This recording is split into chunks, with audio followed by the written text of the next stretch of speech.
Art design is one of the many components of video games that's subconsciously appreciated, but rarely expressed and understood. If a game's art direction works, it just works, and the player isn't required to dwell on it. I had little regard for unit design until I started as a designer on Ashes, where I'm now required to be cognizant of the many subtleties of game design which many gamers take for granted.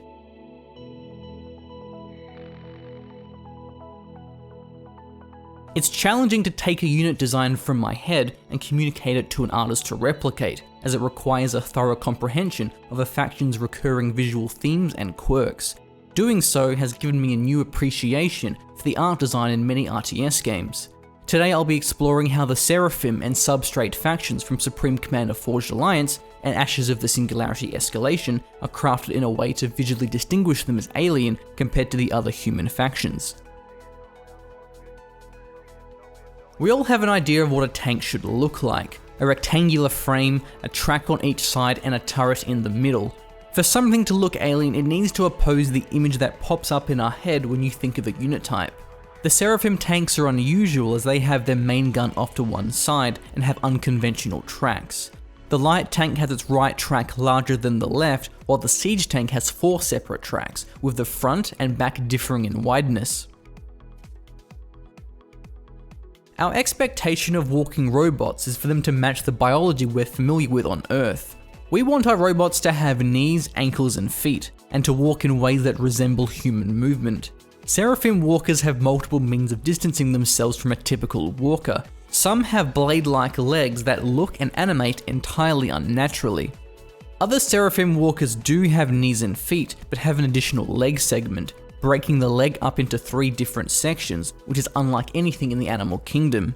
Humans also like even numbers of limbs, as that's what we're used to. So when a walker has 3 or 5 legs, it strikes us as very alien and unnatural. Another common factor that distinguishes alien technology is when walkers have body proportions that are very different from what we have as humans.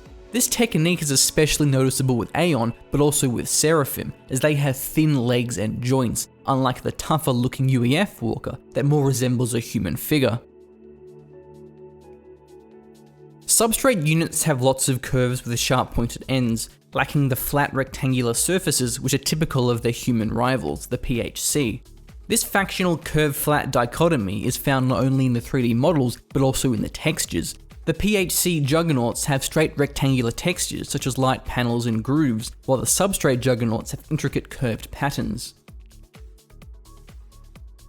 Seraphim weaponry is very unusual, not just because of the dark, mysterious projectiles and effects used, but especially because of the odd barrels equipped on their vehicles. The weapon on the light mobile artillery doesn't have a traditional barrel, it resembles a conduit that charges and launches an energy projectile. The weapon is difficult to comprehend, it doesn't make any sense when you look at it, and that's the point. Alien weaponry should be mysterious, yet the role the weapon fills should be intuitive. The upwards trajectory and slow projectile speed communicate that this is an artillery unit. Substrate shares some of the weapon types used by their PHC rivals, but these alien weapons have qualities to distinguish them.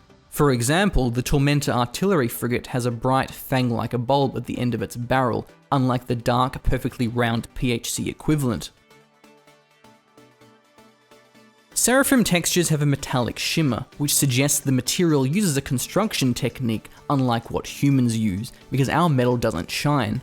The Tron-like veins throughout are mysterious and indicate some kind of power flow, and the bright lighting in between joints juxtaposes the darker metallic look, creating a curious effect that's different to human constructions which have more consistent lighting and tone.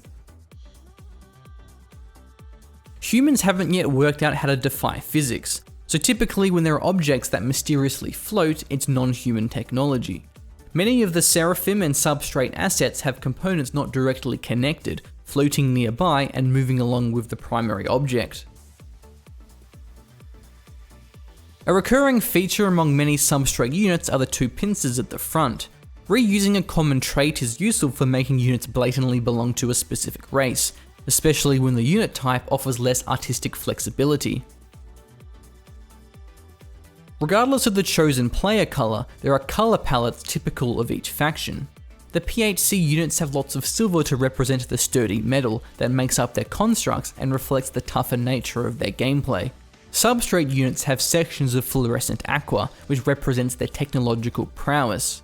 Color palettes and lighting styles can also extend to weaponry, allowing for easier readability of combat.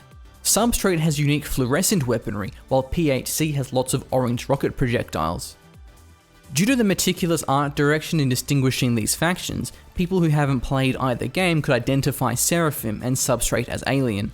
Readability and differentiation is a crucial part of good intuitive RTS design. Being able to articulate the unique features that comprise a faction is a critical component of being a game designer. Thank you for watching. My name is Callum McCall, lead designer for Ash's Escalation. Feel free to leave a comment below with suggestions of what you'd like me to discuss in future. Subscribe to the channel to keep up with all Ash's content and announcements.